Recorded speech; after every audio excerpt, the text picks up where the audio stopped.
Saludos, mi nombre es Alfredo Carrasquillo Ramírez, soy coach de liderazgo ejecutivo y consultor en desarrollo organizacional.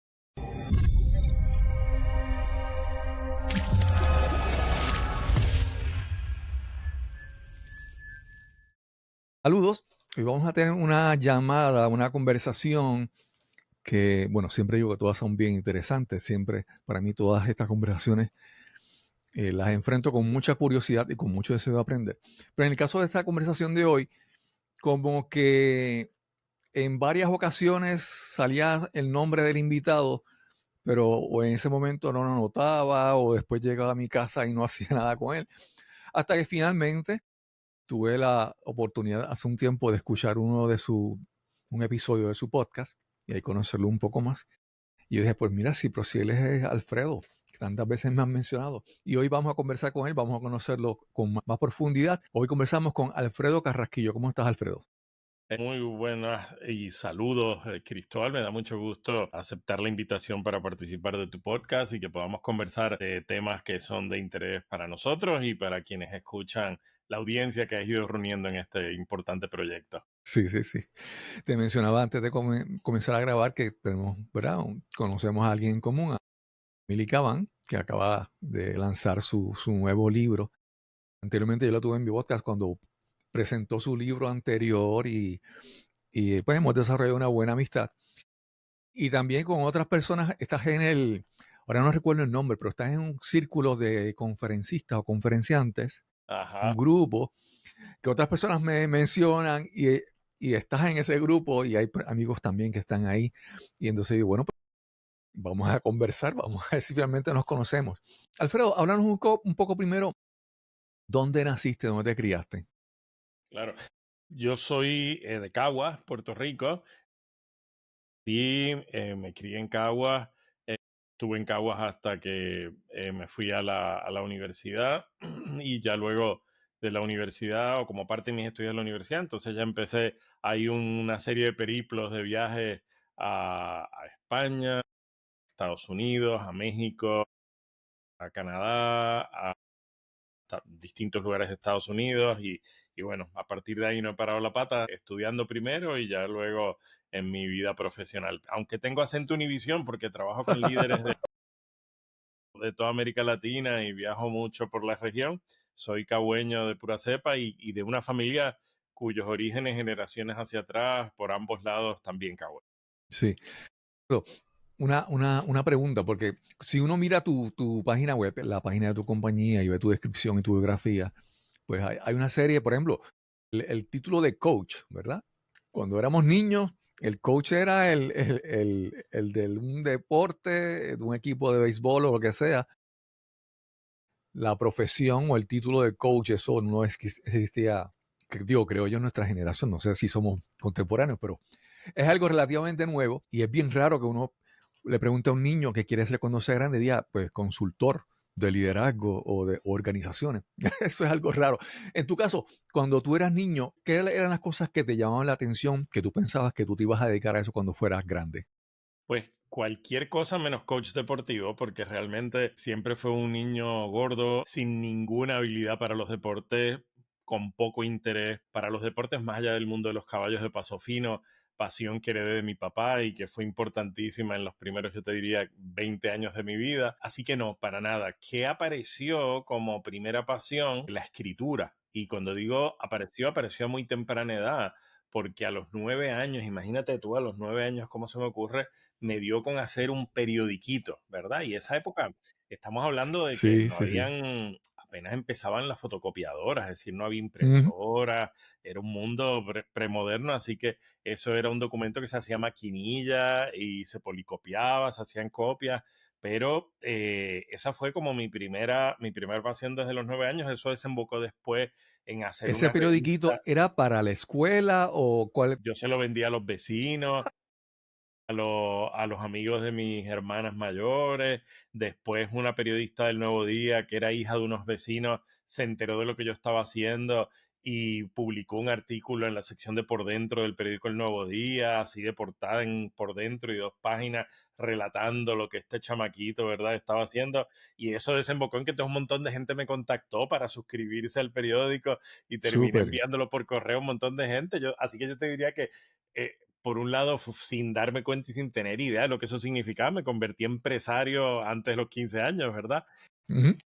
Y luego desembocó en una revista de caballos de paso fino también, fotocopiada, una cosa, pero entonces de ahí una idea de hacer fotografías de caballos que le vendía a los dueños.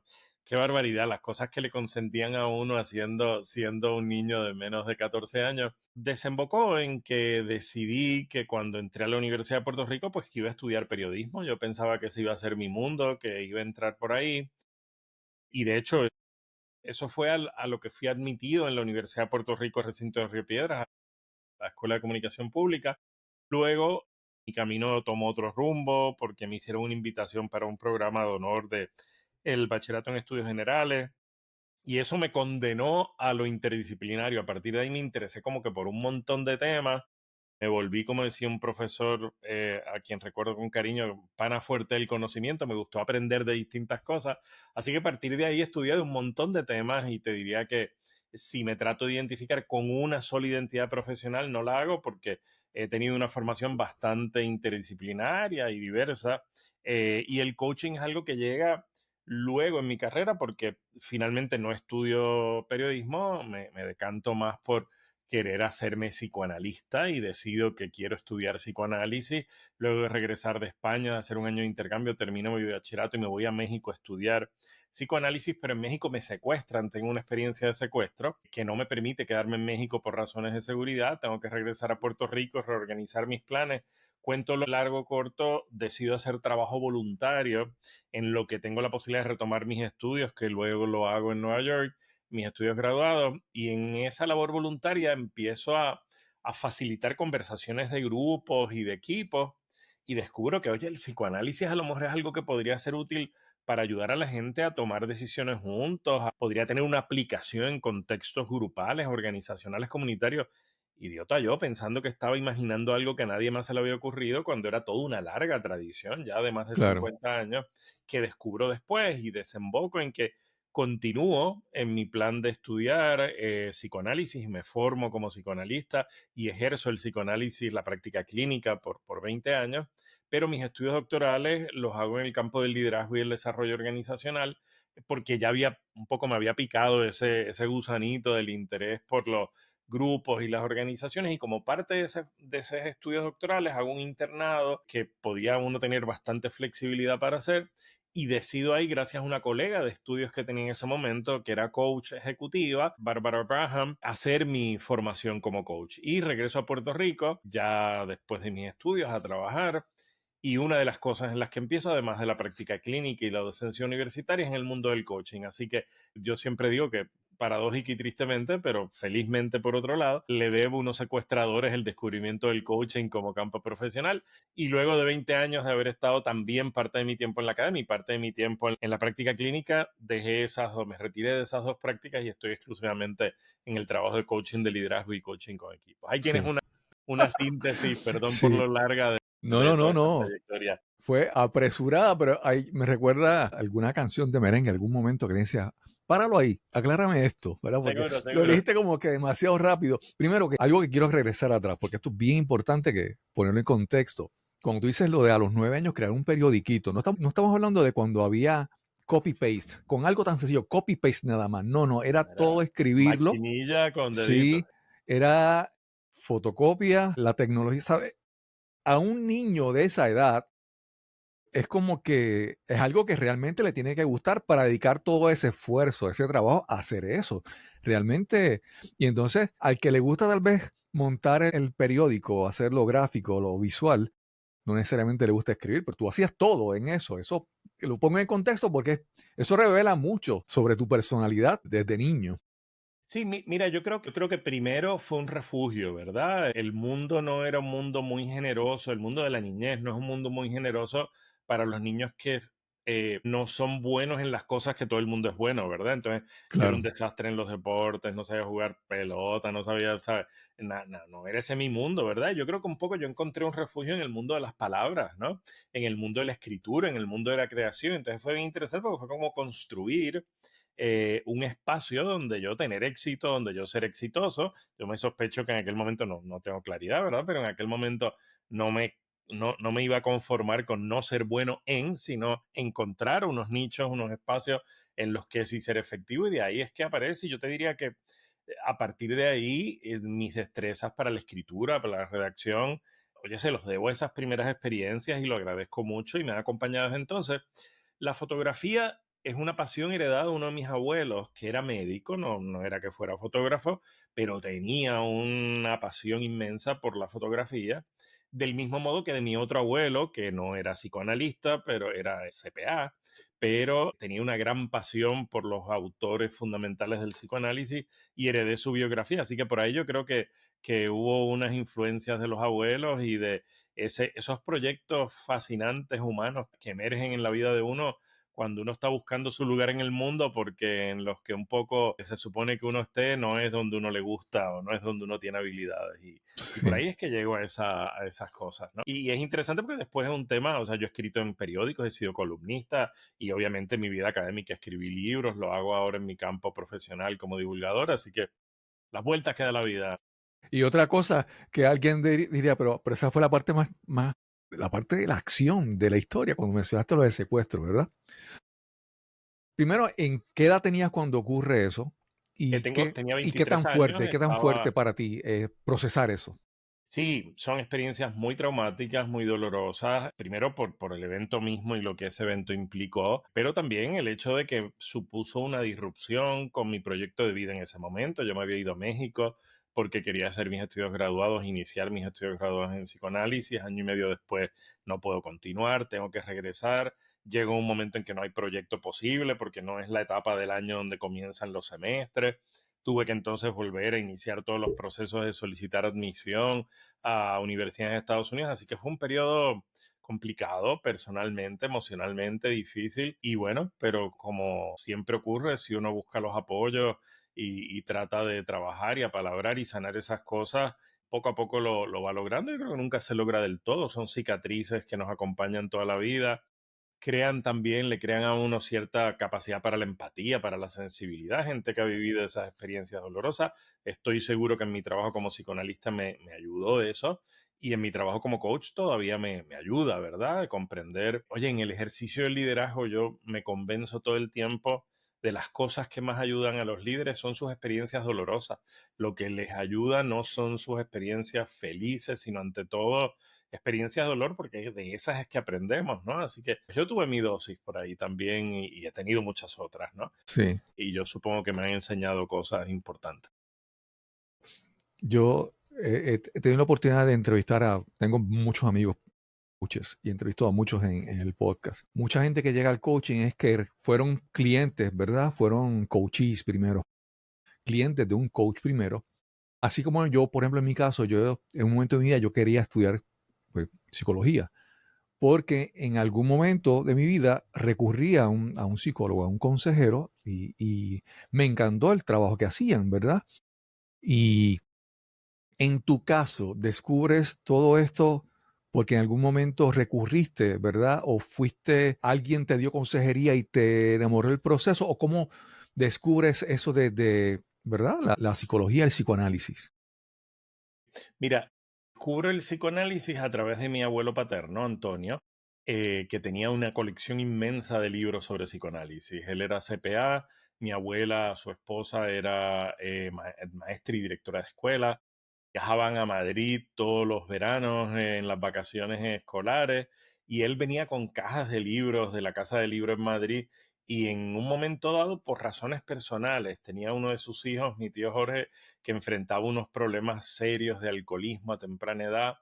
Lo habían despedido de todas las escuelas, de todas las universidades, dio candela que ni te cuento, después terminó siendo un tipo muy honorable y encontró su camino y tal, pero en esas épocas nadie lograba ayudarlo y él dijo, si nadie me va a ayudar con mi hijo, a salvar a mi hijo, lo voy a hacer yo, así que me voy a poner a leer. y en ese proceso de leer descubre el psicoanálisis y se vuelve un apasionado de eso. Y yo de niño veía esa inmensa biblioteca y cuando ya él murió, esos libros los quise heredar, ¿no?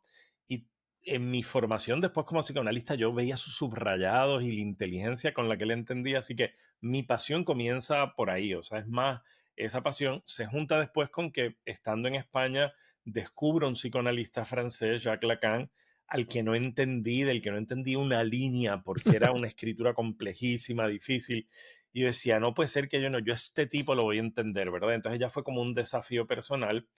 Hice terapia desde mi adolescencia, pero no fue esa la ruta que me interesó. De hecho, me interesé con mucha determinación en formarme como psicoanalista y no como psicólogo ni como psiquiatra, porque hay todo un debate de que Ujú. se volvieron formaciones distintas, son campos diferentes, aunque hay gente que está en varios de esos campos a la vez. Así que hice ahí como una opción en un momento dado de que me iba por ese camino. Coaching no, nunca había conocido ni había tenido la experiencia de trabajar un coach. Se lo debo a esta coach con la que hicimos juntos los estudios doctorales porque Barbara Baham supo detectar que entre mi interés por el psicoanálisis, por la filosofía del lenguaje y por el trabajo de las organizaciones, decía es que el campo en el que todos esos temas se encuentran es en el coaching. ¿Por qué tú no identificas esto como una práctica profesional? Y le debo, donde quiera que esté, se lo agradezco, todavía está viva, aunque ya es retirada, es que me descubriera, me abriera ahí un campo de posibilidades. Así que esa fue un poco la ruta. La ruta vine a tener mis propios coaches tiempo después como resultado de mi formación y luego en mis trabajos de supervisar mi propia práctica. Sí, Alfredo, mira, yo diría que para el año 2000, yo te mencioné que tenía el deseo de estudiar. Yo estudié ingeniería, fui ingeniero por 25 años, pero desde bien temprano yo sabía que yo no iba a ser ingeniero toda mi vida. Y yo quería en algún momento hacer el cambio e irme a estudiar psicología o hacer otra cosa. Y para el año 2000 tuve la oportunidad conocí a alguien en España precisamente, y esa fue mi introducción al coaching. Y tuve la oportunidad de estudiar en ese momento. Y el coaching en ese momento no me convencía, porque era mi opinión, ¿verdad? Que yo pensaba que el coaching era algo como que, por decirlo, light, y yo pensaba además en el psicoanálisis, en la psicología, en algo con mayor profundidad. Y con el paso de los años, cada vez hay más y más coaches y hay muchas personas que tal vez critican el coaching, ¿verdad? O le quitan méritos. Entonces, pero tú tienes digamos, la ventaja de que te has estudiado ambos campos, que conoces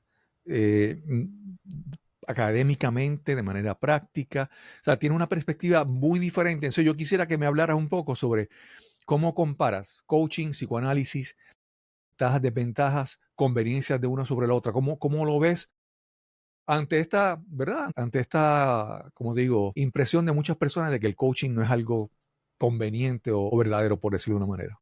Mira, primero debo decir que esas impresiones que tuviste y que me compartes, tuyas y de otra gente, son totalmente legítimas. Y que a pesar de que yo soy coach y hoy en buena medida me gano la vida en ese campo, soy muy crítico de mi campo profesional y de muchos de mis colegas, ¿no? Hay muchas razones por las cuales se debe sospechar de algunas prácticas poco rigurosas de trabajo en este campo, pero lo mismo podría decirse de la psiquiatría, de la psicología, del psicoanálisis, es decir, básicamente todos los campos profesionales uno puede encontrarles sus limitaciones o sus desviaciones o cosas que no están funcionando. Yo podría hablar de los dos campos en los que yo he trabajado, ¿verdad? Y diría que si bien ambas rutas, el psicoanálisis y el coaching, son rutas que tienen una dimensión de búsqueda, de autodescubrimiento acompañado por la escucha de otra persona, ¿verdad? No, no es autocoaching, tal cosa para mí no existe. Siempre la ventaja de todas estas prácticas es que hay otra persona que está escuchando, que nos pregunta, que nos devuelve cosas que estamos diciendo que no escuchamos, y es esa presencia de alguien que escucha lo que hace, le asigna valor a ese trabajo, ¿verdad? ¿Qué es lo que yo creo que lo diferencia? Primero, que el psicoanálisis es una práctica de una profundidad y una sofisticación que el coaching ni tiene ni necesita tener porque su espacio de intervención es mucho más discreto. Al menos en el campo que yo trabajo, el coaching ejecutivo, de liderazgo ejecutivo y el coaching de equipos es un trabajo para lograr destrabar obstáculos para el buen desempeño de la gente, como líderes o para asegurar que los equipos logran reducir los costos de transacción y eliminar, sacar del medio cosas que les impiden construir un nosotros robusto, ¿verdad? Aunque esas dos cosas tengan elementos subyacentes, hasta inconscientes, como los que trabaja el psicoanálisis, que pueden generar obstáculos y ser problemáticos, el trabajo de un coach es un trabajo que maneja sobre todo situaciones que tienen que ver sí, con motivaciones subyacentes, con formas en que construimos a través del lenguaje nuestra forma de entender las cosas, nuestras estructuras de interpretación, pero no necesariamente entra en las complejidades del lenguaje y en los recursos que el psicoanálisis tiene a través de las formaciones del inconsciente, ¿verdad? Así que cualquier persona que enfrente situaciones de mayor complejidad, de sufrimiento, de unas búsquedas, el psicoanálisis para mí es y sigue siendo la ruta. Es decir, yo he tenido acompañamiento de psicoanalistas a lo largo de buena parte de mi vida, todavía lo tengo. Me formé como psicoanalista y eso requería un trabajo de formación con analistas, de análisis propio. El psicoanálisis es para mí, de todas las profesiones, sí, la que indudablemente tiene mayor rigor y mayor profundidad. Lo que pasa es que, claro, con el surgimiento de la psiquiatría más orientada a lo farmacológico, pues perdió fuerza porque sus tratamientos, las curas psicoanalíticas son más prolongadas, toman más tiempo, son más costosas en consecuencia, así que era difícil competir con tratamientos que eran aparentemente quick fixes, Ujú, más sí. rápidos y demás, aunque no atiendan realmente las causas ni la complejidad. Y yo creo que ahí, pues la psiquiatría tristemente se fue simplificando, ¿verdad? Y fue perdiendo el rigor que tuvo en épocas anteriores, donde había una influencia mayor del psicoanálisis y la psicología ni hablar, porque un poco la psicología trató de acercarse cada vez más a ser como una especie de sirviente de la psiquiatría y ha perdido buena parte de su rigor, si lo tuvo en otras épocas. Yo creo que el coaching empieza a tomar fuerza justamente porque la gente no está encontrando ese espacio de búsqueda que tal vez buscaron antes en la psicología y en otras prácticas.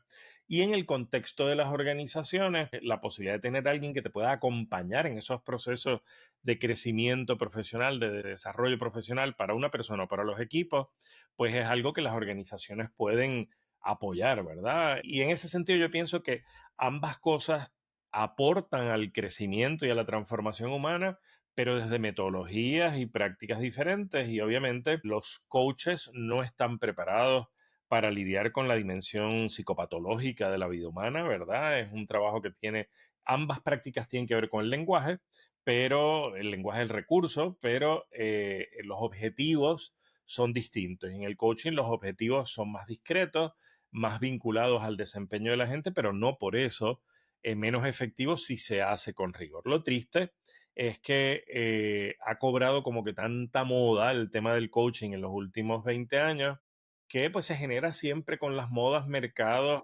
para hacer estas prácticas y la formación mucho más simple, pero el mercado no se deja engañar, es decir, tú puedes ver que ahí cada vez levantas una piedra y salen 5 coaches, pero cuando tratas un poco indagar qué hay en la práctica profesional de la mayoría de esos coaches, no tienen una práctica profesional significativa, ¿verdad? Es decir, cuando tú vas identificando en cada mercado cuántos coaches realmente están teniendo en el mundo de las organizaciones una práctica notable, es un grupo muy reducido, ¿verdad? De coaches. Yo debo decir que a mí, por ejemplo, la herramienta por excelencia de un coach es la escucha. A mí no me enseñó a escuchar mi formación como coach. A mí me enseñó a escuchar mi formación psicoanalítica. Es decir, hay una profundidad que yo traigo de formaciones previas que cuando yo llego al psicoanálisis, a la formación como psicoanalista, perdón, como coach, ya un poco la traigo, ¿verdad?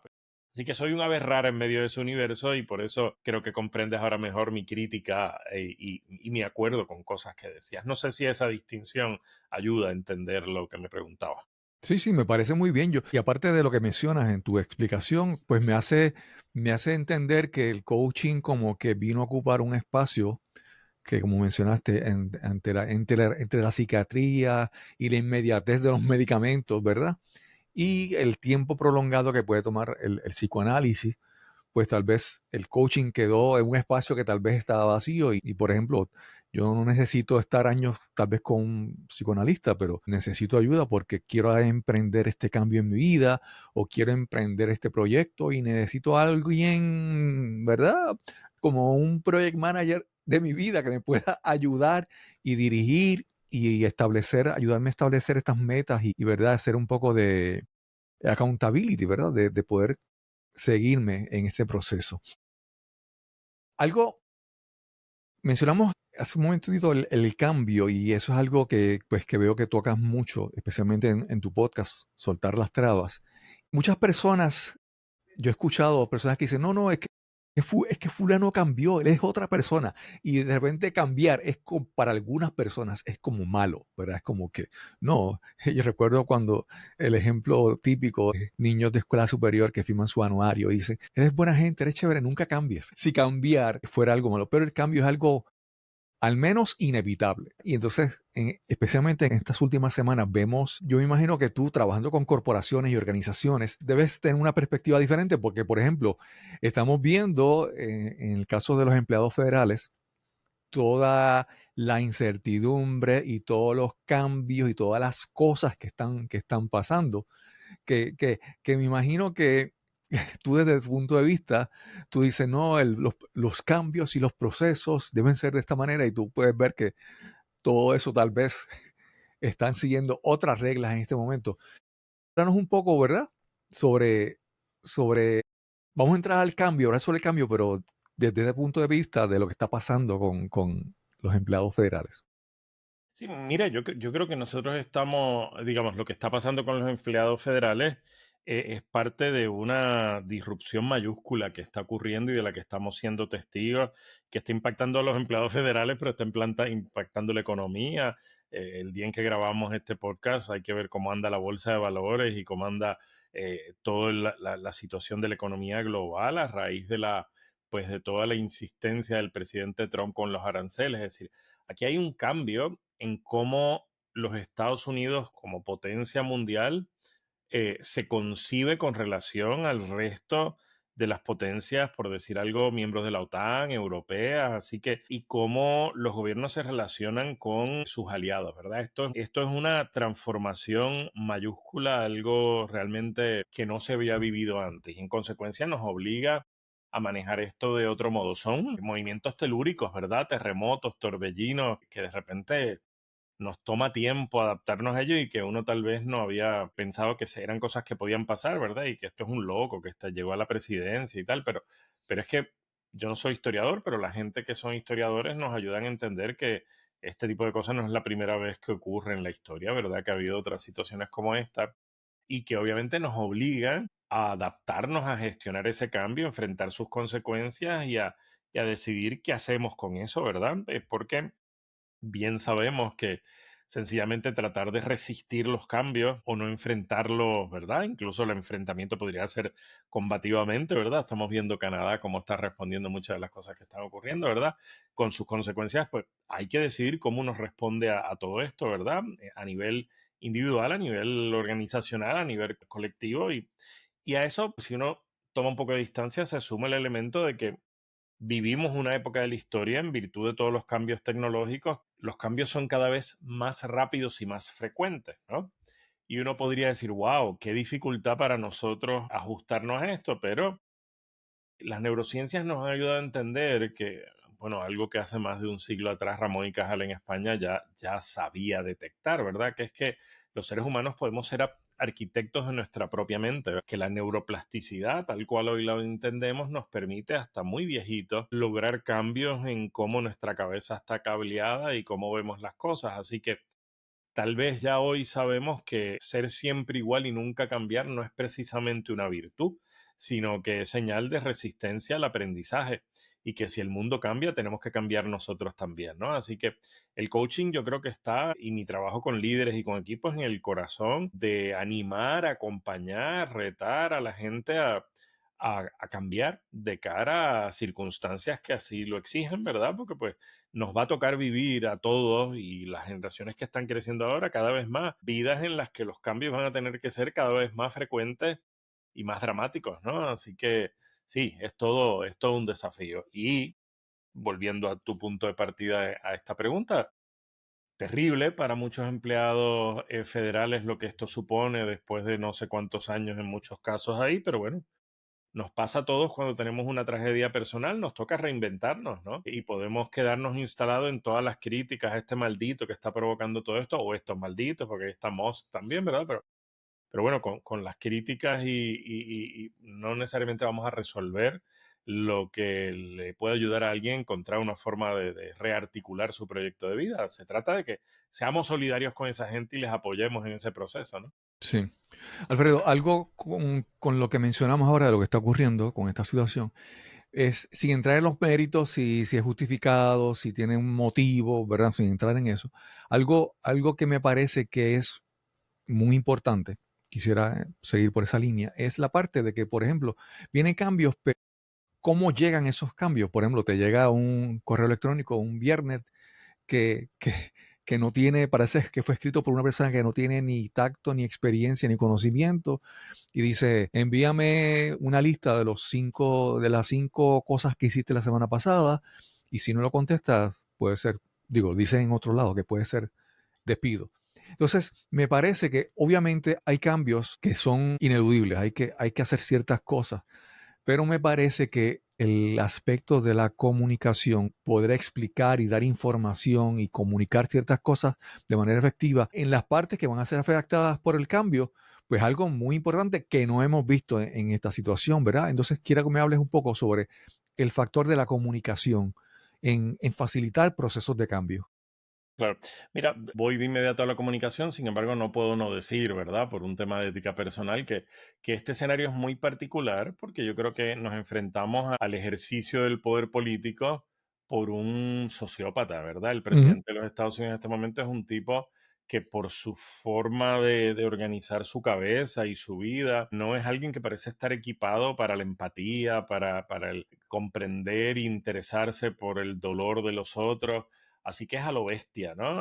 ujú, Y yo creo que eso es importante porque todo lo que supondría el cuidado de la gente y el cuidado del alma humana, ¿verdad? Y de los colectivos humanos en un proceso de cambio, aquí se pierde por la bestialidad de gente como él. Y del otro lado, Musk a cargo de todas estas cosas, que es un tipo absolutamente genial, pero como yo suelo decir, los genios no son precisamente buenos líderes, son gente con mucha capacidad inventiva, pero también hay que ir con carretillas recogiendo cadáveres que ellos dejan a su paso, ¿no? Así que cuando no tenemos esos escenarios, sino tenemos escenarios de gente que son buenos líderes o aspiran a serlo, entender que los procesos de cambio requieren de una comunicación efectiva porque no es responsabilidad de la gente, como decía Marshall Goldsmith, comprar nuestros cambios, sino es responsabilidad de los líderes vender los cambios que quieren proponer. Y para eso hay que articular una narrativa, construir una explicación de los cambios que se quieren hacer y de ese modo convencer a la gente de por dónde, inspirarlos, incentivarlos, porque la gente tú los puedes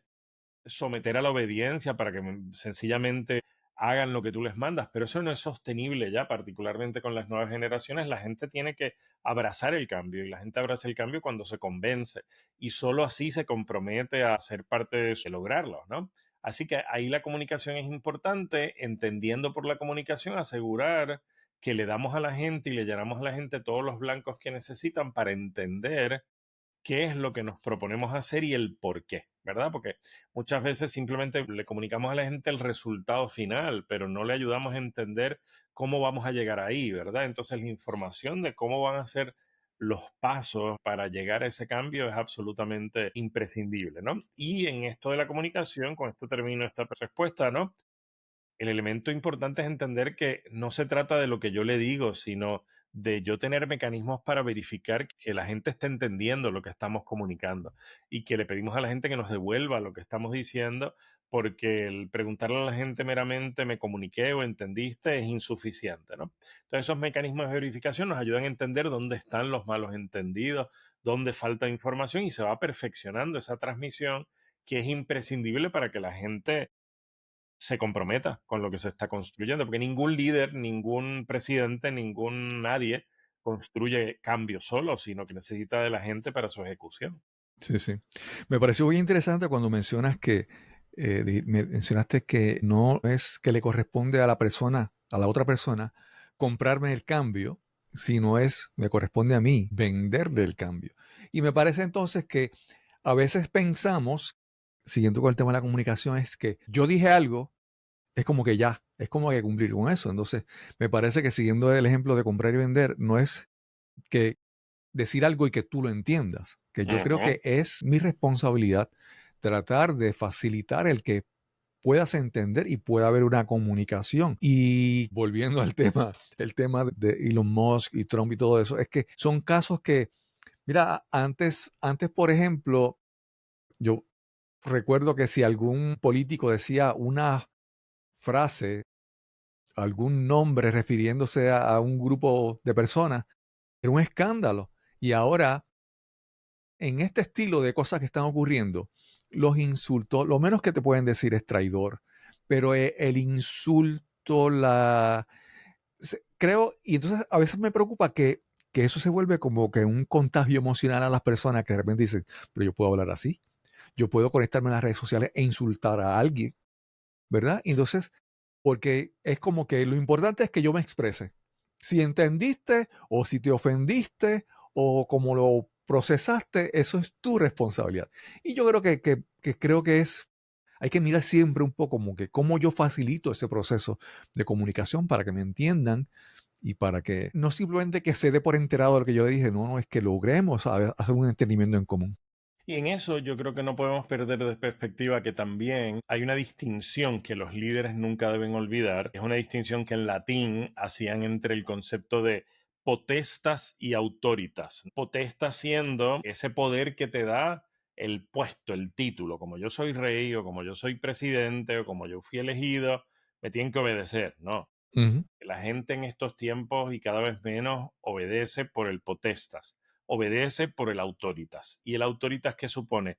Que tú has hecho esfuerzos más allá de que tengas un título para construir una legitimidad y que cuando comunicas la gente dice, ah, mira, este tipo, esta tipa saben, ¿verdad? Lo que tiene entre manos merece que le sigamos, ¿verdad? Porque ningún líder es un líder efectivo si no tiene seguidores, si no tiene gente con quien compartir la tarea. Y no se construye seguidores, no se construye gente que te acompañe sin autoritas, ¿verdad? Sin esa construcción de la legitimidad. Y en estos tiempos de fake news y de tanto desastre, cada vez la construcción de la legitimidad del liderazgo dura menos y es más difícil de gestionar. Así que ahí hay todo un desafío. Sí. ¿Verdad? Siguiendo como punto de partida la parte de política que está pasando, siempre algo que quisiera que me hablaras es la parte de que yo creo que la naturaleza humana siempre estamos buscando pertenecer a un grupo, a un equipo. Por eso vemos los fanáticos de béisbol, de los criollos del Cagua, los cangrejeros de Santurce. Siempre todo el mundo busca, o sea, todo el mundo buscar a pertenecer a un clan, a una tribu, a un grupo. Y eso tiene un propósito y tiene una ventaja y tiene un beneficio, pero hay que en ciertos momentos darnos cuenta de que más que ser parte de una tribu, somos parte de una tribu universal, humana, ¿verdad? Y que hay veces que hay que ser parte de una tribu, pero también ser como individuos, ¿verdad? Y entonces, a veces me parece que esto en la política, en muchas cosas se ve, que es como que queremos facilitarnos la vida llegando, ok, ya ahora estoy en este parte de este grupo que creo esto y ya como que suelto de repente, ¿verdad? Y esto también se ve en las corporaciones, ¿verdad? Que a veces vemos kioscos, grupitos y me gustaría que hablaras entonces sobre ese mecanismo de cómo la gente a veces se va dividiendo en grupos, pero cómo a veces esos grupos pueden ser beneficiosos, pero cómo entonces hay veces que hay que buscar disolver un poco para que haya una verdadera integración o mezcla de las personas para que se conozcan mejor. Sí, sin duda.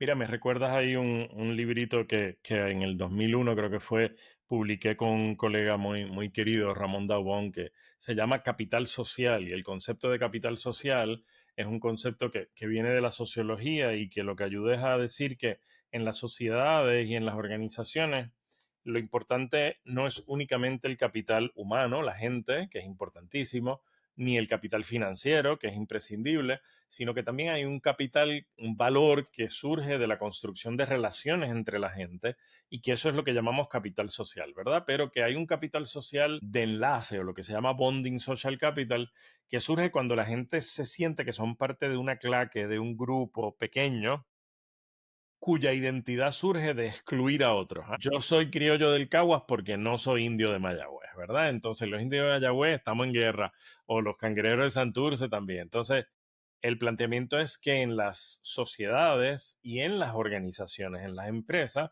es el corazón de mi trabajo como coach de equipo. No es capital social de enlace lo que necesitamos, sino capital social de puente, que significa que podemos tender puentes entre los distintos grupos para crear un nosotros más amplio y más robusto. Y eso es fundamental, que una organización exitosa no va a ser exitosa porque tiene un departamento de finanzas de primer orden, no, es porque ese departamento de finanzas trabaja y tiende puentes con recursos humanos, con marketing, administración, con innovación, con las distintas áreas.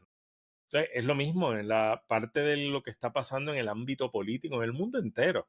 Es el serio problema de polarización política que hay, ¿verdad? Yo estudio mucho el tema de las generaciones y alguna gente dice que la generación que está creciendo ahora, más que los alfa, va a haber que llamarlos los polares, porque los que va a ser la característica central de esa gente es que crecieron sometidos a este tema de la polarización, ¿verdad? La polarización busca eliminar al otro, ver al otro como enemigo y no, las organizaciones, el nosotros en las organizaciones y el nosotros en las sociedades requiere de que veamos a todos no como enemigos a eliminar, sino como gente con la que podemos, a pesar de las diferencias, colaborar. Eso es un desafío inmenso en estos tiempos y es lo que atenderlo es lo que permite que los equipos sean exitosos en las empresas y en las sociedades que seamos civilizados y sociedades saludables, ¿no? Sí. Alfredo, ahí yo lo he llamado de esta forma, y es que en mi vida, siguiendo el ejemplo de mi vida, hay veces que no he tenido claro qué yo quiero hacer más adelante, ¿verdad? Y digo, bueno, pues, ¿qué voy a hacer de aquí a 5 años? Pues no sé. Pero yo siempre me he dedicado a identificar qué cosas puedo hacer cuando no sé qué hacer, ¿verdad? Ujú. Hablamos hace un momento de la comunicación. Yo siempre pienso que aprender a comunicarse es una de esas herramientas que puedes aprender ¿verdad? Porque te va a ayudar aun cuando no sabes qué es lo que vas a hacer. ¿Qué otras destrezas tú piensas que son importantes, esenciales, que cualquier persona, ya sea un empleado, sea un líder, un supervisor o un ejecutivo, debe buscar cultivar? Porque en algún momento, en cualquier posición que esté, le va a ayudar. Seguro. Mira, yo creo que hay un concepto que se utiliza mucho y a veces ya se desgasta, como pasa con las cosas que repiten, pero para mí sigue siendo muy valioso, que es lo que se da en nombrar inteligencia emocional, que no es otra cosa que la capacidad para conocernos a nosotros mismos y poder comprender cómo los otros son distintos y viven las cosas de forma diferente, ¿no? Esas capacidades para la autoconciencia y para la empatía es fundamental porque es la única forma de uno saber porque hay ciertas cosas que nos generan incomodidad, malestar, coraje, miedo. Cómo esas emociones, si no las podemos comprender y no podemos ver lo que nos las provoca, no las vamos a poder gestionar y manejar y eso va a tener un impacto en nuestro desempeño, ¿verdad? Esa es una dimensión. Lo otro, y vinculado al tema del cambio del que hablábamos, la rigidez, el andar como cabras en las cuestas con el freno puesto en estos tiempos no funciona. Hay que Sí, ser sí. flexibles, hay que tener apertura, hay que dudar de cómo vemos las cosas para abrirnos otras posibilidades. Yo creo que eso es fundamental. Y un elemento de la comunicación que tal vez no hemos subrayado lo suficiente porque puse el énfasis más en cómo transmitimos a otros, ¿no? La otra dimensión es escuchar, es cómo somos capaces de escuchar a nuestros equipos, a la gente, al mercado, Yo creo que esas son cosas todas imprescindibles. Y en estos tiempos de inteligencia artificial generativa, de avances tecnológicos cada vez más frecuentes, la capacidad para el aprendizaje, es decir, la empleabilidad en un horizonte donde nosotros posiblemente vamos a vivir más años que las generaciones anteriores y que vamos a poder tener a lo mejor varias vidas profesionales a lo largo del ciclo de vida, eso requiere estar abiertos continuamente al reskilling, al reaprendizaje, a que lo que sé hoy no me va a ayudar mañana y que tengo que mantenerme en ese proceso de ser un estudiante eterno con todos los recursos a la disposición. Ahí menciono solo algunas, pero yo creo que, oye, ahí es que está la riqueza de la condición humana, ¿verdad? De que no seamos Ujú. mera rutina y repetición de lo mismo. Sí.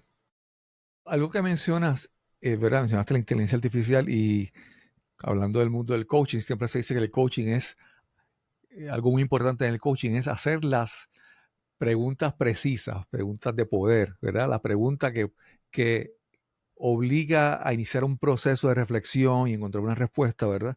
Y en el caso de, a mi entender, en el caso de la inteligencia artificial, algo que la inteligencia artificial puede ser poderosa para ti si tú sabes hacer las preguntas correctas, ¿verdad? Entonces, me parece que independientemente del avance de la tecnología y todo eso, esa capacidad de saber preguntar es algo que obviamente le vamos a poder sacar provecho en este mundo de tecnología. Y te quería preguntar, desde niño escribías, ¿verdad? Ese proceso de tú escribir y organizar tus ideas, plasmarlas en un papel, esa destreza, asumo que te ha ayudado muchísimo. ¿Lo ves como que eso es algo que tú crees que más personas deben prestar atención a esta parte, incluso independientemente de los cambios que hayan en la tecnología? Totalmente de acuerdo. Yo creo que el lenguaje es nuestra herramienta por excelencia para tender puentes y vincularnos con los otros, pero también para hacer sentido del mundo, ¿no? Así que yo creo que para el ejercicio del liderazgo, pero para la vida misma, no importa lo que hagamos, es imprescindible, ¿verdad? A mí me ha ayudado en, yo te diría que en todos los frentes, ¿verdad? Reconociendo siempre los límites del lenguaje y los límites de la comunicación y las dificultades y los malos entendidos que siempre hay entre los seres humanos, es una herramienta por excelencia, ¿verdad? Y sí, yo creo que una de las profesiones más importantes hoy con todo esto de la inteligencia artificial generativa son los prompt engineers, ¿verdad? La gente Ujú. que genera Sí, la información que le vamos a dar a los motores de búsqueda, ¿verdad? Pero, y ahí unas preguntas y la información que damos es fundamental. Para los coaches no se trata tanto de ese tipo de prompt o de preguntas, sino preguntas que interrogan, que como dicen en México, le mueven el tapete a la forma en que el ser humano está entendiendo las cosas a través de su lente, de su estructura de interpretación, en ánimo de que vea que puede ser un observador distinto de la realidad, que puede ver las cosas, interpretar y entender las cosas de modo distinto. Porque si de repente yo siempre he pensado que no soy capaz de hacer esto por esto y por aquello, y de repente me abro la posibilidad de que puedo pensarme de un modo distinto, se abren ante mí un montón de posibilidades de hacer las cosas de modo diferente. Y ahí es que está la posibilidad del cambio y de la grandeza humana, de hacer cosas de otro modo. A mí me encanta esa película Invictus, que recoge un poco esa época de la vida de Nelson Mandela cuando llega a la presidencia de Sudáfrica después de haber estado un montón de años en la cárcel, torturado, maltratado, privado de su libertad, y un poco le convoca a toda su gente en esa nueva etapa de la vida de Sudáfrica. Este es un momento no para venganza, sino es un momento para tratar de construir un nosotros más amplio.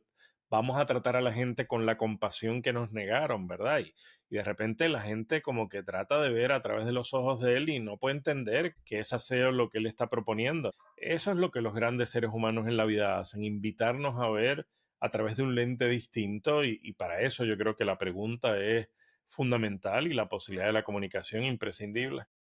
sí. Alfredo, llegas al mundo del podcasting con soltar las trabas.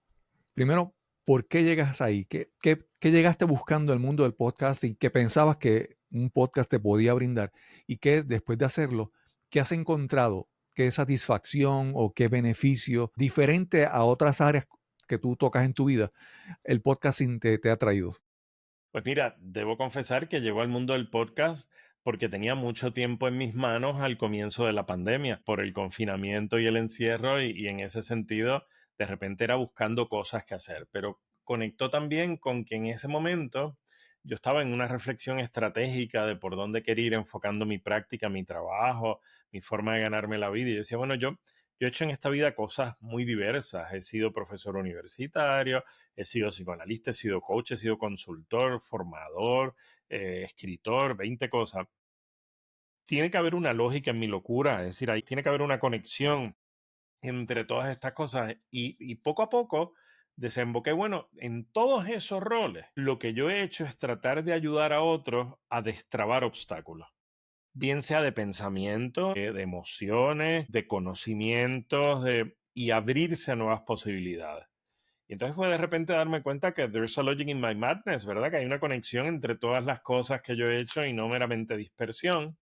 Y ese concepto, soltar las trabas, de algún modo vino a nombrar cuál había sido mi misión, mi aportación, mi contribución al mundo de manera muy humilde y muy discreta, por supuesto, en todas las cosas que yo hago, ¿no? Y de ahí nace ese espacio, que ha traído la fascinación de descubrir que cada episodio de un podcast es tirar una botella al mar a ver quién la agarra, ¿no? Y de repente es yo darme cuenta la cantidad de gente que escucha los episodios de ese podcast en países a los que yo ni siquiera he ido, donde no conozco a nadie, donde no tenía idea que había, cómo es que eso llega y por qué hay gente que se interesa. Y eso ha dado paso a interacciones muy chulas con gente que no conocía.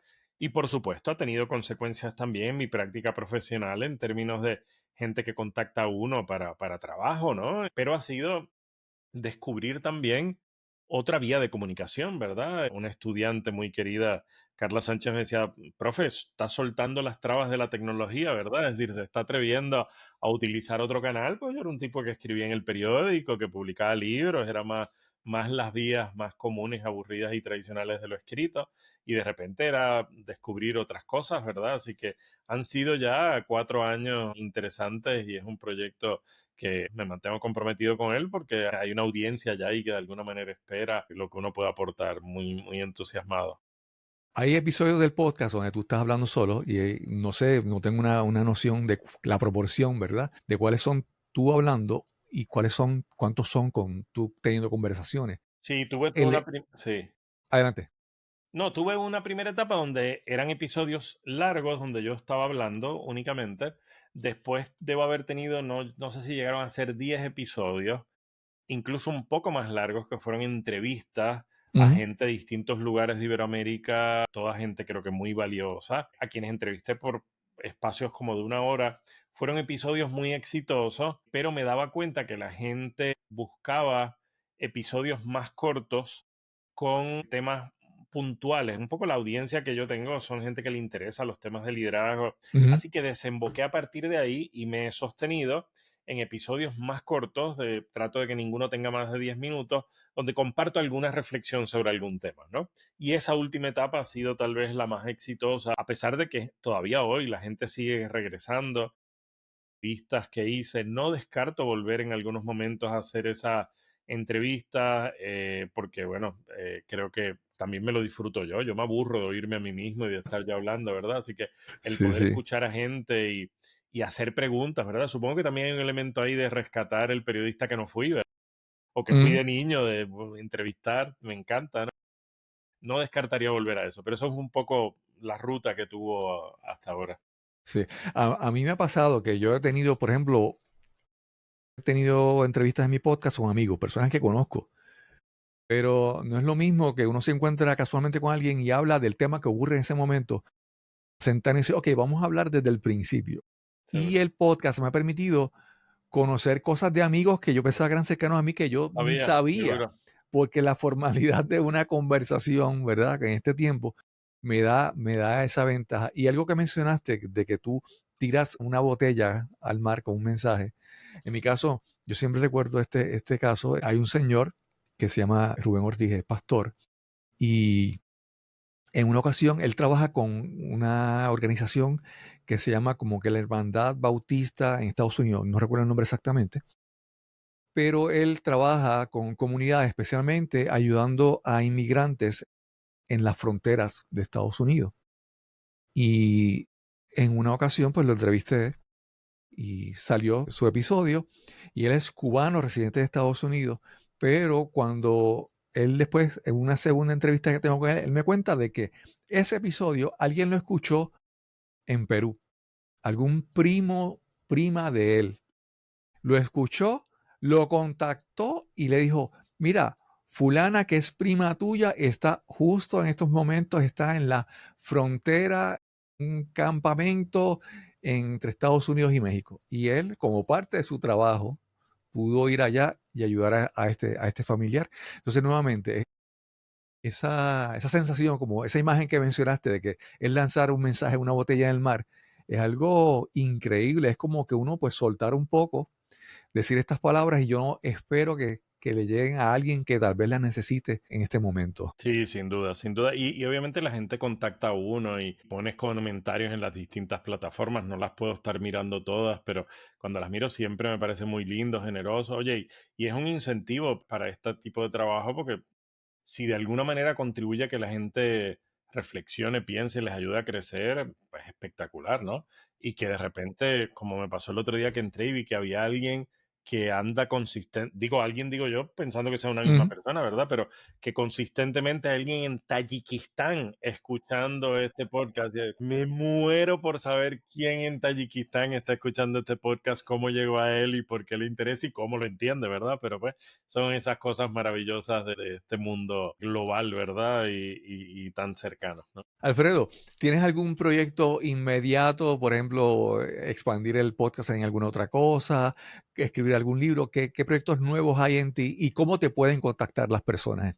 Claro, mira, pues yo fui coautor de muchísimos libros en mi vida académica, ¿verdad? Pero son cosas más para esos mundos. Ahora finalmente tengo ya en proceso de edición, terminé de escribir mi primer libro que es solo mío, ¿verdad? Y que tiene más la voz de un divulgador que comparte las experiencias del trabajo como coach, particularmente dedicado al tema del trabajo con equipos, ¿no? Y de relatar ahí lo que a lo largo de estos 27 años de trabajo como coach he aprendido de cómo los equipos se transforman, cómo los líderes gestionan esos procesos, así que ese libro debe estar por publicarse en los próximos meses, muy entusiasmado con ese proyecto porque busca que sea un proyecto que circule por toda Iberoamérica y que ¿Ya me tiene ayude a título seguir. el libro? eh, ¿Cómo? ¿Ya tiene título el libro? Sí, ya tiene título el libro, que te lo puedo adelantar por aquí, se llama Equipo en Construcción, perdonen las molestias. Jugando, tú eres ingeniero, así que sabes Ujú. de eso, ¿verdad? Cada vez que hay un proyecto de construcción, pues aparecen estos rótulos de, estamos en remodelación, estamos en construcción, perdonen los inconvenientes. Los procesos de transformación de los equipos son procesos justamente que generan dolor, generan incomodidad, pero son capaces de producir una remodelación que hace que el espacio sea más agradable para todo el mundo y en el caso de los equipos, pues que produzcan mejores resultados, ¿no? Así que es el título en español y por ahí va la cosa. Deseoso de empezar a andar por ahí compartiendo lo aprendido y de escuchar las reacciones más allá de las editoras que tiene que decir la gente sobre ese trabajo. Y este sería tu primero, tú completamente tú solo. Sí, exacto, porque he participado de más de 15 libros, pero he sido uno de varios autores, ¿verdad? Y más trabajos de tipo académico, ¿no? Así que este sería el primer trabajo exclusivamente mío, donde yo soy el único autor y nada, entusiasmado con esa idea. Y me preguntabas también en términos de contactarme, bueno, en todas las redes sociales, Alfredo Carrasquillo Ramírez, mi página web, alfredocarrasquillo.com o a través de la página de la firma de consultoría que lidero, ACO Advisory Group, que es ACCO Advisory Group. En confianza me pueden contactar de cualquier cosa de la que hemos hablado. Si hay algo que les interesa conocer más, me escriben. Me puedo tardar un poquito en responder, pero respondo a todo el mundo y en lo que pueda aportar, con mucho gusto. Alfredo, una última pregunta que salió así a última hora. Y es que ese proceso de escritura, tú solo ahora, ¿verdad?